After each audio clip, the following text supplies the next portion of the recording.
Good morning, students. That day, in vectors chapter, I have completed till this section. Means if you see the vectors chapter which I am discussing with you, हमने vectors का dot product देखा, हमने vectors का cross product देखा, है ना. vectors का magnitude निकालना सीख लिया है. आई होप ये आपको आया होगा सबको समझ में. So please go through it. आप देखिए ये सब बातें आपको बन रही हैं कि नहीं बन रही है इसमें से, क्योंकि ये बिल्कुल बेसिक है वेक्टर्स का. अगर आपको इसी में दिक्कत आ रही है तो आगे के वेक्टर्स में आपको काफ़ी प्रॉब्लम जाएगा. तो प्लीज़ मेक इट श्योर कि आपको ये बातें बन रही हैं. मैं पहले लिस्ट बना लेता हूँ कि मैं क्या क्या बता चुका हूँ और फिर आगे हम बढ़ते हैं. मैंने डॉट प्रोडक्ट सिखाया, मैंने क्रॉस प्रोडक्ट सिखाया, मैंने मैग्नीट्यूड निकालना आपको वेक्टर का सिखाया, मैंने आपको कोई भी दो वेक्टर्स के बीच का कॉस एंगल फाइंड करना और साइन एंगल फाइंड करना, ये दोनों बताया कि कोई भी दो वेक्टर्स के बीच में कॉस एंगल कैसे निकालना, साइन एंगल कैसे निकालना. ठीक है. इसके बाद में मैंने आपको वेक्टर्स का वर्क डन निकालना बताया. वर्क डन मतलब वेक्टर्स का वर्क डन मतलब ये एक फिज़िक्स का एग्जाम्पल है, फिज़िक्स के टाइप का बेस्ड क्वेश्चन है कि मैं बताया आपको कि एक पार्टिकल पे एक फोर्स एक्ट कर रहा है, वो पार्टिकल की लोकेशन बताया. तो और वो पार्टिकल फोर्स एक्ट करने के बाद यहाँ से यहाँ ट्रांसफ़र हो गया तो कितना वर्क डन हुआ. तो मैंने आपको बताया वर्क डन कैसे निकालते हैं वेक्टर्स में. फोर्स इनटू डिस्प्लेसमेंट का डॉट प्रोडक्ट रहता है, फोर्स डॉट डिस्प्लेसमेंट का डॉट प्रोडक्ट रहता है वर्क डन. ठीक है. उसके बाद मैंने आपको क्रॉस प्रोडक्ट निकालना बताया. क्रॉस प्रोडक्ट में मैंने आपको मोमेंट निकालना बताया, मोमेंट अबाउट अ पॉइंट. मैंने बताया मोमेंट एक्चुअली क्रॉस प्रोडक्ट रहता है ना. Force into perpendicular distance, force into perpendicular distance का क्रॉस प्रोडक्ट रहता है, परपेंडिकुलर डिस्टेंस. ठीक है. और ये this is a vector quantity, this is a vector quantity, while work done is a scalar quantity, इसलिए उसका डॉट प्रोडक्ट करा. मोमेंट एक वेक्टर क्वांटिटी है इसलिए उसका क्रॉस प्रोडक्ट करा. इसके साथ में मैंने आपको कोलिनियरिटी चेक करना बताया कि अगर आपको कुछ वेक्टर्स दिए गए हैं तो आप वेक्टर्स को कोलिनियर कैसे चेक करते हैं. सबसे पहले मैंने आपको कोलिनियरिटी में ये बात बताई कि सबसे पहला तरीका कोलिनियर चेक करने का तो ये है कि आपको अगर तीन वेक्टर्स मैंने दे दिए, आप ए बी वेक्टर निकालो, ए सी वेक्टर निकालो, वो पोजीशन वेक्टर के बी माइनस ए और सी माइनस ए करके, और फिर देखो कि कोई एक वेक्टर किसी दूसरे वेक्टर का स्केलर मल्टीपल है क्या. तो ये एक पहला तरीका है कोलिनियरिटी टेस्ट करने का. अगर आपको ये तरीका पसंद नहीं आता या ये तरीका आपको ध्यान नहीं रहता तो आप एक और तरीका था आपके पास कोलिनियरिटी चेक करने का कि आप दो वेक्टर्स कैलकुलेट करें, ए बी और ए सी, और उन दोनों वेक्टर्स का क्रॉस प्रोडक्ट ले लो. अगर वेक्टर्स का क्रॉस प्रोडक्ट नल वेक्टर के बराबर आ रहा हो, नल मतलब 0i plus 0j plus 0k, अगर ऐसा आ रहा हो तो वो जो वेक्टर्स रहते हैं वो आपके कोलिनियर वेक्टर्स कहलाते हैं. इसके बाद में मैंने एक नया कंसेप्ट आपको और बताया जो कि मैंने बताया ऐसा रहता है. ये नोटेशन बहुत ध्यान से देखना, ये नोटेशन बहुत इम्पॉर्टेंट है. ये काय का नोटेशन है? This is the notation of vector triple product.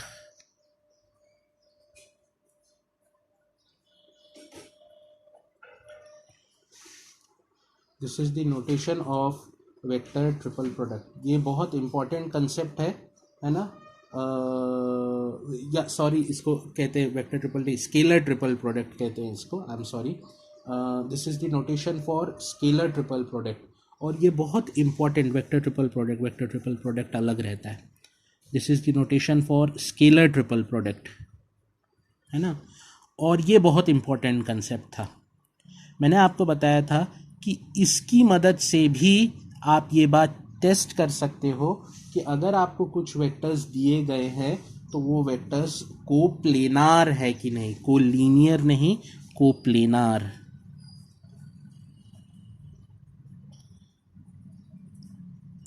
इसका मतलब क्या होता है, मतलब इसको इंटरप्रेट कैसे करते हैं, इसका इंटरप्रिटेशन ऐसा होता है, vector A vector B cross vector C, या फिर आप इसको ऐसा भी इंटरप्रेट कर सकते हो, vector A cross vector B dot vector सी।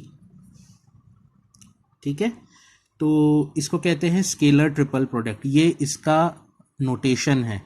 मतलब अगर ऐसे कभी आपको 3 वेक्टर्स ऐसे ब्रैकेट के अंदर लिख के दे दिए, मैंने बीच में कोई कॉमा वगैरह का साइन नहीं लगाया है, तो आपको ये बात समझ में आनी चाहिए कि सर ने स्केलर ट्रिपल प्रोडक्ट बोला है।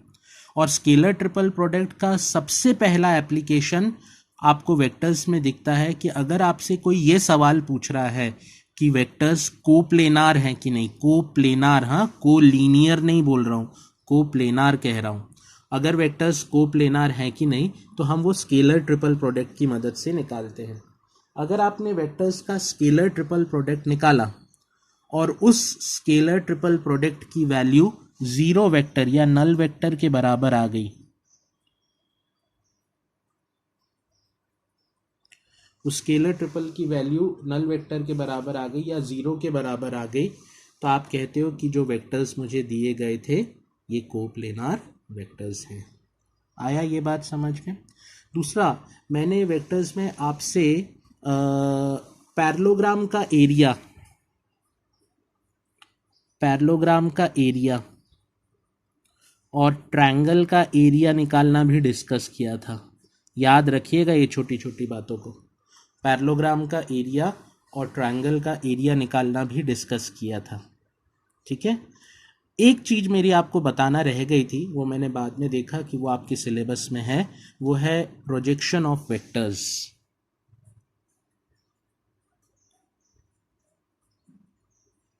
प्रोजेक्शन ऑफ वेक्टर मतलब ये एक वेक्टर का बेसिक फंडामेंटल है। ये एक मेरा आपको बताना रह गया था जो कि मैं अभी आपके साथ डिस्कस करूंगा, और इस चीज़ को डिस्कस करने के बाद मैं फिर ये आगे की बातें आपसे करना स्टार्ट करूंगा। तो प्रोजेक्शन ऑफ वेक्टर्स का मतलब क्या होता है, ये हमारे वेक्टर का एक बेसिक कंसेप्ट है। तो प्रोजेक्शन ऑफ अ वेक्टर का मतलब क्या होता है, ये काम कैसे करता है, इसको हम अभी ध्यान से देखते हैं। I show you how the projection of vector works.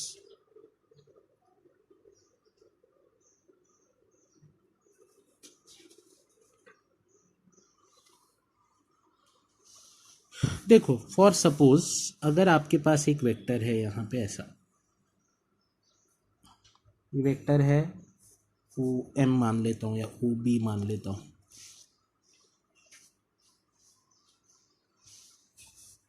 O B एक वेक्टर है, और एक और वेक्टर है जो कि ओ से ही बाहर निकल रहा है, ओ ए एक वेक्टर है, वेक्टर ए, ये है इनके बीच का एंगल एक थीटा, और ये है वेक्टर बी। ठीक है, अब प्रोजेक्शन ऑफ अ वेक्टर का मतलब क्या होता है, ध्यान से देखिए। प्रोजेक्शन ऑफ अ वेक्टर का मतलब होता है कि अगर आपके पास एक वेक्टर क्वांटिटी है तो आप इस वेक्टर क्वांटिटी को 2 पार्ट्स में रिजॉल्व कर सकते हो। हर वेक्टर को आप ऐसे 2 पार्ट्स में रिजॉल्व कर सकते हो।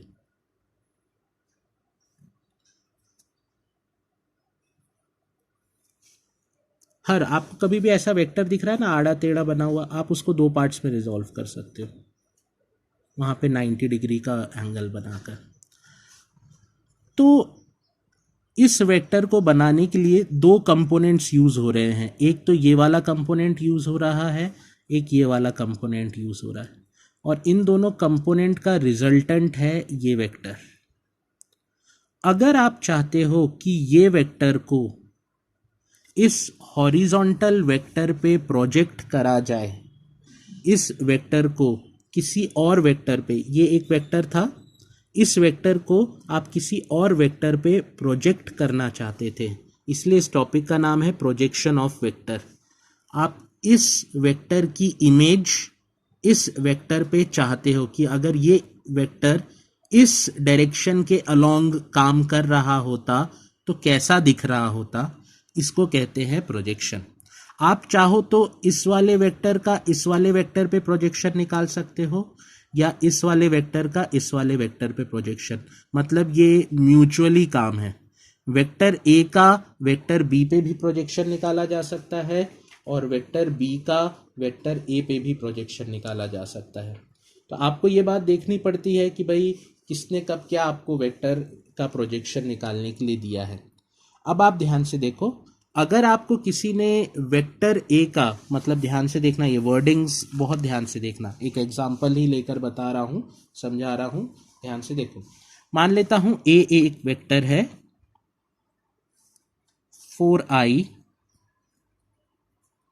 plus j minus 3k. This is one of the vectors, and the other vector b is 2i minus j minus 2k. And my requirement is find projection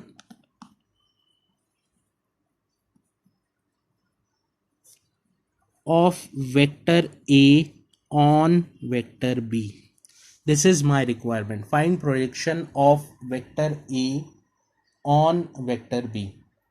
अब आप ध्यान से देखो इसका क्या तरीका रहता है।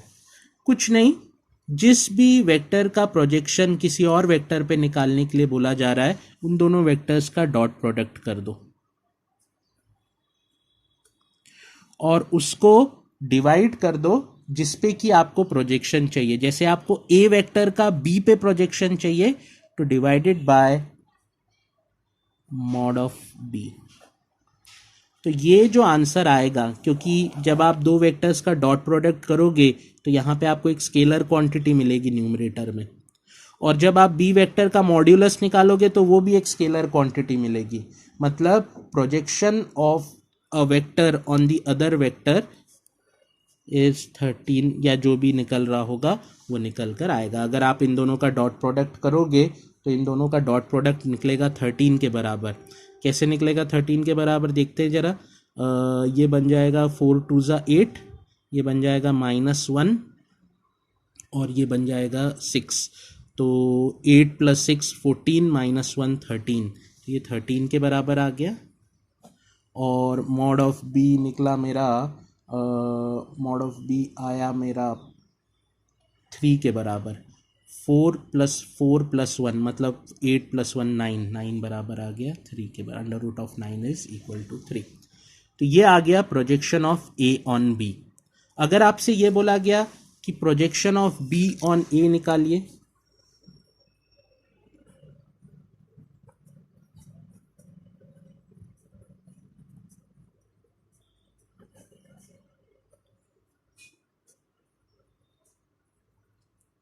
तो इसका भी सादा फॉर्मूला है vector A dot vector B.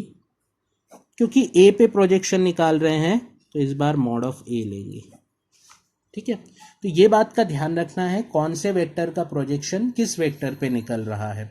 आज जब मैं आपको गूगल टेस्ट दूंगा तो इस पे बेस्ड क्वेश्चंस दूंगा उसमें करने के लिए, है ना। तो याद रखना, आपको दो वेक्टर दिए जाएंगे, आपसे पूछा जाएगा एक वेक्टर का दूसरे पे प्रोजेक्शन निकालो।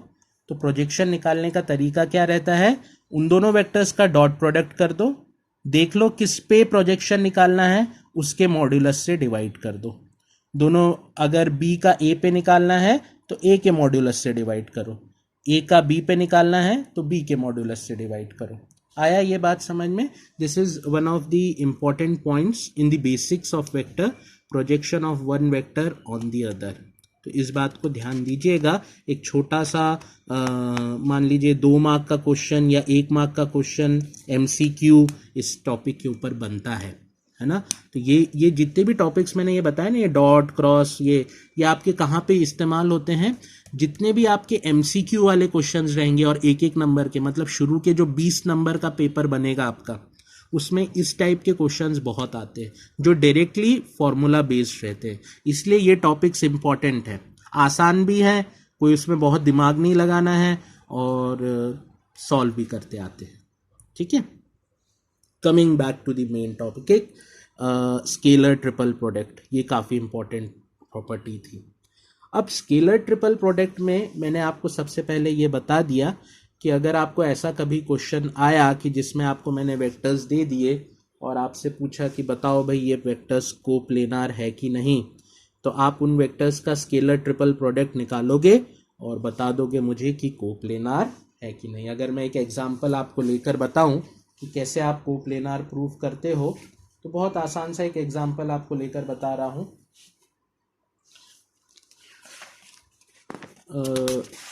4 पॉइंट्स ले रहा हूं मैं, 4 पॉइंट्स ले रहा हूं। पहला पॉइंट है A 2 -1 0, दूसरा पॉइंट है B -3 0 4, C -1 -1 4 और D।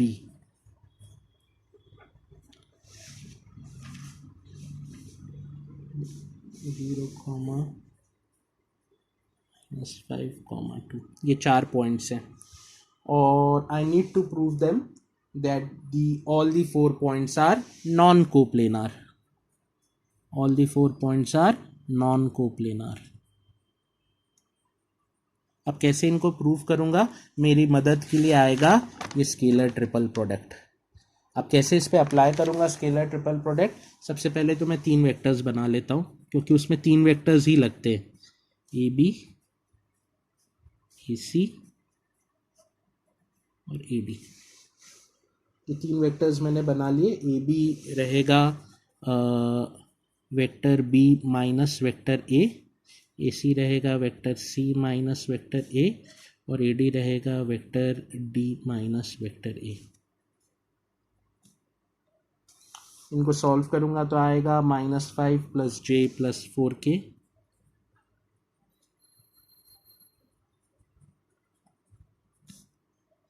इसको सॉल्व करूंगा तो -3i + 4k और -2i + 4j + 2k, ये माइनस आएगा। ये मैंने सॉल्व करा है, ध्यान से देखो अब सही करा है कि गलत करा है ना। तो ये तीनों वेक्टर्स निकाल लिए। अब मैं इन तीनों वेक्टर्स का स्केलर ट्रिपल प्रोडक्ट, इसको कैसे लिखूंगा ध्यान से देखो, A B A C A D, ये 0 के बराबर आना चाहिए। अगर ये 0 के बराबर आ गया तो ये चारों पॉइंट्स कोप्लेनार हैं, और अगर ये 0 के इक्वल नहीं आया तो ये जो चारों पॉइंट्स हैं ये नॉन कोप्लेनार है। देखिए ये ऐसे क्वेश्चन 3-3 मार्क्स के आते हैं पेपर में और ये बहुत आसान क्वेश्चंस हैं, सादा, इसमें कुछ बहुत दिमाग नहीं लगाना है, इसलिए इन क्वेश्चंस को प्लीज़ सही करिएगा पेपर पे जब भी आए ये क्वेश्चंस। ये बहुत आसान है इसमें करने में, बस हाँ ये कैलकुलेशन है कि माइनस सही से करना आता है ना, तो इतना बस ध्यान रखिए कि माइनस वगैरह सही से करें, तो फिर बाकी इसमें और कुछ भी नहीं है। अब इसमें स्केलर ट्रिपल प्रोडक्ट निकालता हूँ। स्केलर ट्रिपल प्रोडक्ट, अगर 3 वेक्टर्स दिए गए हैं, vector A vector B vector C, तो स्केलर ट्रिपल प्रोडक्ट रहता है vector A dot B cross C, या फिर अगर ऐसा नहीं करते तो ऐसा भी लिख सकते हो scalar triple product vector A cross vector B dot vector C. इन दोनों में से कुछ भी स्केलर ट्रिपल प्रोडक्ट, ये दोनों इन दोनों के इक्विवेलेंट है, इसके भी इक्विवेलेंट है और इसके भी इक्विवेलेंट है। आप चाहो तो ये फॉर्मूला यूज करो, आप चाहो तो ये फॉर्मूला, दोनों से आंसर एक ही आने वाला है ना। तो मैं एक फॉर्मूला इसका यूज करता हूँ। इसको सॉल्व कैसे करता था, मैंने तरीका आपको बताया था, आपको क्रॉस और डॉट अलग से निकालने की जरूरत नहीं है। आप इसमें क्या करते हो, एक डिटर्मिनेंट बनाते हो, और वो सारी वैल्यूज़ यहाँ पे कॉपी कर देते हो, जैसे -151,4 है ना, -304 -2 -4 2 डिटर्मिनेंट बनाया। अब इस डिटर्मिनेंट को आप ओपन करते हो। कैसे ओपन करते हो? डिटर्मिनेंट ओपन करना आता है ना, प्लस माइनस प्लस करके रो और कॉलम और रो को हाइड करते हो। ये कॉलम और ये रो को हाइड करोगे, इन दोनों को मल्टीप्लाई करोगे, वैसे करके ओपन करते हो। और ओपन करने के बाद आप चेक करते हो आपका आंसर 0 के बराबर आ रहा है कि नहीं। अब आप इसको जब सॉल्व करोगे तो आंसर आपका 0 के बराबर नहीं आ रहा है। आंसर शायद इसका आ रहा है -34। या प्लीज़ ओपन करके देखना, मैंने आंसर लिख दिया है, इसका मतलब नहीं कि आप भी ये आंसर वहाँ पे डाल दो। ये करके देखो कि वाकई में आ रहा है कि नहीं आ रहा -34, है ना। तो इसका आंसर आ रहा है -34। 0 के बराबर तो नहीं आ रहा आंसर, मतलब ये जो चारों पॉइंट्स हैं ये नॉन कोप्लेनार है। ठीक है, तो स्केलर ट्रिपल प्रोडक्ट का ये सबसे पहला एप्लीकेशन रहता है वेक्टर प्रोडक्ट में। ठीक है, तो ये बात ध्यान रखना। ओके।